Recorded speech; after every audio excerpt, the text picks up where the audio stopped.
SER Podcast. Hola, soy Javier Ruiz y esto es Hora 25 de los negocios. Hoy, interinos, punto final.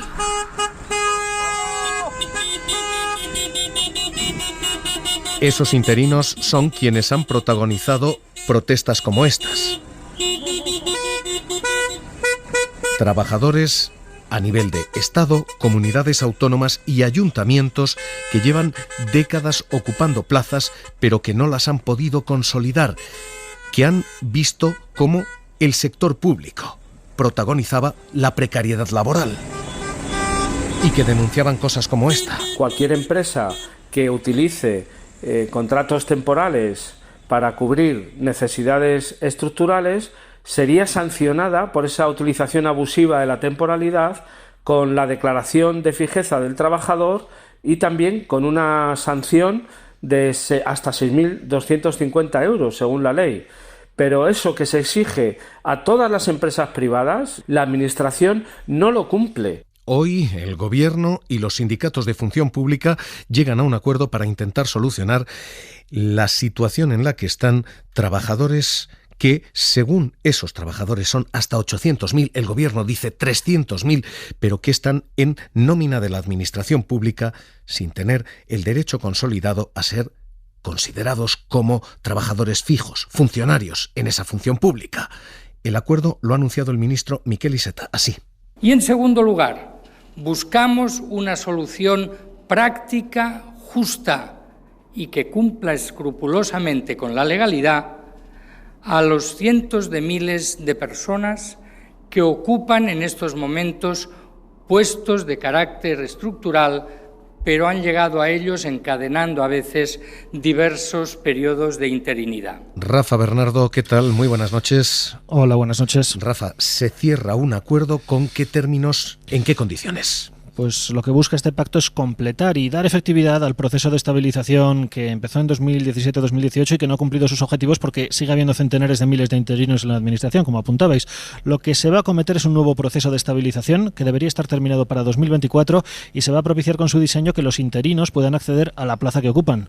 Para ello se establecerán concursos oposición, la parte concurso pesará un 40% y dentro de ese 40% contará sobre todo la experiencia en el puesto. Los interinos que no pasen esa prueba podrán acceder a una indemnización por despido, 20 días por año trabajado con un máximo de 12 mensualidades, es decir, la misma indemnización de la que dispone un asalariado cuando es despedido por causas objetivas, causas económicas o organizativas o técnicas justificadas, y los interinos futuros también contarán con esa misma indemnización, 20 días, 12 mensualidades, si pasan más tiempo en su plaza que el legalmente establecido, si pasan más tiempo temporalmente. Ese tiempo normalmente es de 3 años. Con esto se quiere reducir el total de temporalidad en la Administración pública, que está ahora en global alrededor del 30%, y se quiere dejar por debajo del 8%.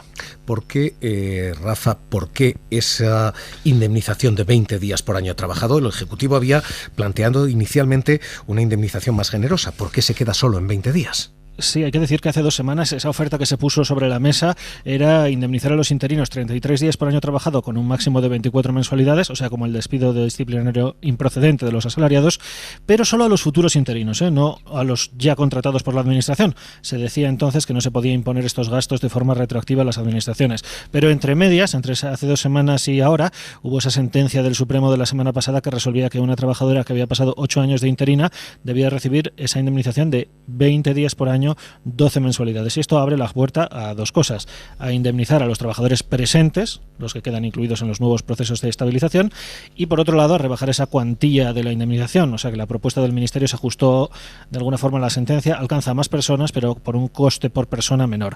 La variación y otros flecos pendientes en una negociación compleja y a varias bandas, porque también ha incluido a autonomías y ayuntamientos, ha retrasado el acuerdo hasta hoy. Mañana se aprobará en Consejo de Ministros con una semana de retraso en principio sobre el calendario inicial. Javier Rueda, secretario general de Función Pública, ¿qué tal? Muy buenas noches. Hola, buenas noches. Es un proceso que arranca ahora a determinar en 2024 que soluciona el problema de los interinos. Hombre, con esa finalidad lo hacemos. La diferencia fundamental que tiene este proceso de estabilización con otros, aparte de cosas que habéis señalado, es que lo que plantea es la reforma de la normativa básica del Estado. Es decir, plantea una reforma del artículo 10 del EBET, que es lo que nosotros entendemos que va a impedir que de cara a un futuro vuelva a producirse una situación como esta. Algunos de los trabajadores lo que están diciendo es: esto es un ERE encubierto. Va a haber cientos de miles de despidos de trabajadores que hasta ahora han tenido una plaza y a los que se va a desalojar de ella. ¿Lo es? Pues yo espero que no, sinceramente. Desde luego no es ningún ERE. Lo que se hace es un proceso de estabilización en el sistema español. El acceso a la función pública es de acuerdo con los principios de igualdad, mérito y capacidad. Es necesario hacer un concurso oposición. Se dan las garantías suficientes para que los trabajadores y trabajadoras interinos se valore la experiencia en el puesto de trabajo, y lo que tendrán que superar es un proceso selectivo en el que se incluye una fase de concurso. Pero desde luego nosotros ni esperamos ni deseamos que se despida a nadie. Las tasas de interinos entre la función pública varían en función de administraciones. Son notables en el Estado y en las comunidades autónomas, pero son sobresalientes en los ayuntamientos. En algunos casos llegan hasta el 53,9%. ¿Los ayuntamientos van a poder retener a ese personal? ¿La mitad de sus trabajadores son interinos? Mira, una de las dificultades mayores que tienen los ayuntamientos, sobre todo los pequeños municipios, es la posibilidad de desarrollar los procesos selectivos de acuerdo con las exigencias que tiene la normativa actual. Por eso uno de los puntos que aborda esta reforma está dirigida a esos pequeños municipios. Por un lado, se modificará la ley de bases de régimen local, posibilitando que las diputaciones o las entidades locales de mayor entidad puedan ejecutar materialmente los procesos selectivos de aquellos pequeños municipios, para que nos podamos entender, y eso sea más ágil. Y por otro lado, viene a inaplicar unos artículos, el artículo 8 y 9 de un Real Decreto de reglas básicas y programas mínimos de selección, que es un Real Decreto en el que contiene cómo se tiene que desarrollar un proceso selectivo. Yo creo que los procesos selectivos, las entidades locales tienen que tener también la capacidad de negociar con sus propias organizaciones sindicales dentro de su ámbito y dentro de los parámetros que marca este acuerdo y marcará la disposición de carácter legal que aprobará mañana el Consejo de Ministros, para poder negociar y poder ejecutar. Pues Javier Rueda, secretario general de Función Pública, le agradezco que haya estado con nosotros hoy en Hora 25 de los Negocios. Un abrazo. Un abrazo, muchas gracias a vosotros. Esta es la situación legal, esta es hoy la versión del Gobierno ante un problema que es un problema de todas las administraciones, porque efectivamente Estado, comunidades autónomas y sobre todo ayuntamientos han recurrido a esto, a contratos temporales que deberían haber sido estructurales.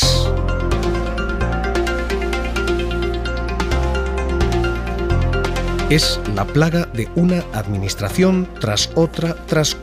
Es literalmente la precariedad, el abuso de una administración tras otra. En el Estado central, los interinos representan el 15,9% de todos los funcionarios que hay. En las comunidades autónomas, el 13,8%. En una administración... Llevo trabajando en la Comunidad de Madrid desde el 2002, concatenando contratos de trabajo en dos categorías diferentes. Y en otra... como funcionario. Y en otra... Más de 1000 personas. Trabajamos para la ITV de Andalucía. Lo lleva toda una empresa pública, que es Villasa, y llevamos concatenando... Y en otra, especialmente en los ayuntamientos, donde la mitad de sus trabajadores, 53,9, son trabajadores interinos. Deberían ser funcionarios, pero son empleados que llevan décadas en precariedad. Este es el reparto regional. El reparto sectorial deja dos sectores muy concretos afectados. El de la sanidad, donde casi el 82% de sus trabajadores son interinos, solo el 18% de los sanitarios tienen consolidada esa plaza fija de funcionario y son quienes han batallado contra el COVID. Comencé en el año 2009, hasta el año 2010 estuve con contratos temporales, desde el 2010 hasta la actualidad como interina, y opté a este hospital a través de un proceso de selección. Y son trabajadores que llevan décadas así. Y entré en un listado de... Trabajo desde hace 12 años en el Hospital de Peñarroya sin haber tenido oportunidad de consolidar mi plaza, porque la empresa no ha cumplido con la Ahora legalidad. algunos de ellos no pueden ni siquiera pedir una hipoteca porque son trabajadores temporales que han concatenado uno y otro contrato. Trabajo desde 2010 como enfermera temporal en la UCI del Hospital de Montilla. Durante años no he podido programar mis vacaciones por la alta concatenación de contratos, por lo que la conciliación Estos son familiar los se me ha hecho trabajadores muy de la complicada. sanidad, 82% interinos, 18% Mi fijos. plaza, porque no se han hecho oposiciones en más de 20 años. Pero es que hay un segundo sector especialmente afectado, 80% de interinos en la educación. Educación que tiende a despedirlos en algunos casos cuando llega el mes de vacaciones y contratarlos de nuevo cuando comienza el curso escolar. Algunos de ellos en la propia Universidad Juan Bastos, decía. El caso es el paradigma del interino de vacante, entre 45 y 50 años, desarrollando funciones estructurales en un mismo puesto de trabajo durante 13 años, pero a pesar de ello con carácter de trabajador temporal. En mi caso y el de todos los interinos de vacante, no voy encadenando contratos temporales, sino que tengo un único contrato desde 2007. Sin embargo, es una estabilidad ficticia, ya que si bien aparentamos ser trabajadores fijos, lo que verdaderamente protege a un trabajador fijo, que es la indemnización por cese, no existe en nuestro caso. Ahora esa indemnización se fija en 20 días por año trabajado y a esta hora el temor entre los trabajadores es ese, el que se pueda recurrir no a la plaza sino al despido.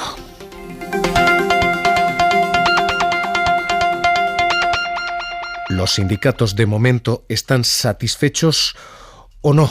¿Cuál es la lectura? UGT, Comisiones Obreras, los dos sindicatos de función pública han firmado esto. UGT, secretario general de Servicios Públicos, Julio Lacuerda, ¿qué tal? Muy buenas noches. Buenas noches. Desde la UGT decidimos que era indisociable para nosotros hablar de la estabilización del personal temporal del mismo modo y a la vez que atajando las causas que lo provocan. Este acuerdo, en ese sentido, adopta medidas preventivas y sancionadoras para evitar las irregularidades que a nuestro país convierten de tanto en tanto y cíclicamente en un país en abuso de temporalidad. En materia de estabilización, el avance, a nuestro juicio, también es muy sustancial. En la valoración de la experiencia en la fase de concurso, que era más posibilista que real en el anterior acuerdo, ahora es imperativa. Se tendrá en cuenta mayoritariamente la experiencia en el cuerpo, escala, categoría o equivalente del puesto que se trate. Se flexibiliza la fase de oposición, reduciendo los plazos, digitalizando los procesos y acumulando pruebas en el mismo ejercicio. Lectura de Francisco García, Comisiones Obreras, coordinador del área pública, secretario general de la Federación de Enseñanza de Comisiones. ¿Qué tal? Muy buenas noches. Buenas noches, Javier. Se trata de un acuerdo importante que, por un lado, da cumplimiento a la directiva de la Unión Europea, a las sentencias del Tribunal de Justicia de la Unión Europea y que a la vez tiene un encaje en la jurisprudencia existente en nuestro país que emana tanto del Tribunal Supremo como del Constitucional. Es un acuerdo que contribuye a dignificar al personal interino y eventual, igualando sus condiciones y derechos con las de los funcionarios de carrera y con las de los fijos, pero que también contiene una apuesta importante por la estabilización del empleo para la reducción de la temporalidad en los servicios públicos. Una estabilización del empleo en la de que, además de simplificarse la fase de oposición, la fase de concurso, gana muchísimo peso la experiencia. Un acuerdo, por otro lado, que contiene un hito sin precedentes, cuál es la regulación de derechos indemnizatorios para el personal interino contratado en abuso de temporalidad. Una indemnización concebida como medida compensatoria para el trabajador, pero también como medida sancionadora y disuasoria para las administraciones que abusen de la temporalidad. Por otro lado, se flexibiliza también la tasa de reposición durante el periodo de estabilización, para que puedan salir a oferta de empleo público todas las vacantes necesarias para reducir la temporalidad al 8%, de tal manera que un acuerdo importante para la modernización de las administraciones públicas, para la consolidación del empleo con seguridad jurídica y eficacia de los interinos y eventuales, y también para reducir las tasas de temporalidad en el empleo público al entorno del 8%, que es el objetivo del acuerdo. Pero algunos de estos trabajadores dicen esta no va a ser la solución, algunos de ellos siguen en litigio. Manuel Martos, presidente de la Asociación Nacional de Interinos y Laborales, abogado, ¿qué tal? Muy buenas noches. Buenas noches, ¿cómo estás? ¿Cómo lo leen? ¿Cómo leen ustedes este acuerdo? Pues evidentemente no nos gusta absolutamente nada, porque para nada sigue la línea que ellos entienden que están marcando y que es solucionar el tema de la temporalidad. No soluciona absolutamente nada, muy al contrario, lo que obliga es que a todos los interinos afectados, que no son ni siquiera 300.000 como ellos apuntan, son cerca de 800.000, obligatoriamente van a tener que pleitear su situación, con lo cual han hecho un flaco favor. Por lo menos, como nosotros decimos, un partido que se dice obrero español, en connivencia con 3 sindicatos que pongan a 800.000 personas en grave peligro, pues evidentemente no es ni un real decreto legislativo que solucione un problema, ni muchísimo menos organice o solucione la situación, ni con respecto a la bolsa de trabajadores temporales en fraude creada, ni siquiera soluciona el problema hacia el futuro, porque también establece como sistema de temporalidad la creación de bolsas, con lo cual dentro de 8, 12 años pues tendremos otra vez el mismo problema. Con un límite, dentro de 8 años eso no debería existir, porque lo que se dice es 3 años como máximo, es decir, hay un acuerdo, permítame que le plantee como de representativo, porque si lo firman el gobierno y lo firman prácticamente todos los sindicatos de función pública y se establece ese límite de 3 años, el acuerdo parece tener respaldo. ¿Es minoritaria su posición? A ver, tiene respaldo precisamente por los 3 sindicatos que están negociándolo, pero que estos sindicatos no representan a la mayoría de los interinos. Sí representan a los funcionarios, que evidentemente es un colectivo que sí está en contra de que se dé estabilidad al personal que está en fraude, y está en contra por moralmente se puede entender, o sea, todo el que es funcionario pues ha pasado una oposición, suelen ser muy duras, y plantear cualquier tipo de estabilidad a un personal que a priori no pasa por esa oposición, pues evidentemente puede molestar mucho a ese personal. Y los sindicatos, comisiones UGT y CESIF, legitimidad con respecto al personal temporal en fraude por parte de esos 3 sindicatos, le puedo decir que no tienen, porque de hecho tuvimos, y esta asociación tuvo, que demandar el acuerdo de 2018 en la Audiencia Nacional, suscrito por quien era Montoro en aquel entonces ministro, con estos 3 sindicatos. O sea, y hubo que pleitearlo, como hoy se ha acordado por parte de la asociación volver a impugnar este Real Decreto legislativo. Tendremos que volver a los juzgados. Eso le iba a preguntar, ¿cuál es el futuro judicial que queda ahora? Las causas que están abiertas, entonces, entiendo de lo que me está diciendo, van a seguir en tribunales, van a seguir siendo recurridas. Efectivamente, a título colectivo, o sea, lo que es la norma se va a impugnar por la asociación, y luego a título individual cada afectado sí o sí tiene que impugnar, porque incluso el tema de las indemnizaciones que se habla, las indemnizaciones no están reconocidas ni recogidas para amparar una indemnización de un personal que está en fraude desde hace 20 años. Pues está regulado para amparar un posible fraude desde el día 6 de julio de 2021 en adelante, con lo cual son indemnizaciones irrisorias, que en ningún momento dice que se reconocerá una concatenación de contratos de, por ejemplo, un médico de Madrid que lleve 25 años. Eso no se va a indemnizar, eso no lo pone la norma en ningún sitio. Sin embargo, están vendiendo que sí. Pues Manuel Martos, director jurídico del SINTEF, director jurídico, abogado, gracias por estar esta noche con nosotros aquí en Hora 25 de los Negocios. Un abrazo. Muchísimas gracias a vosotros. Es ahora mismo el fin o no, léanlo ustedes, de un pleito y de una batalla que ha tenido estas protestas y que dura ya décadas.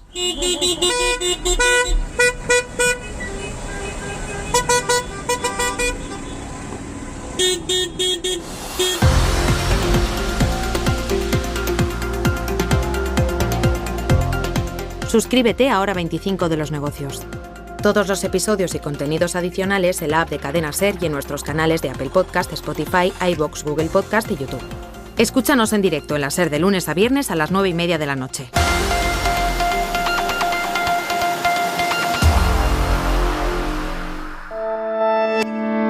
Cadena SER. La radio.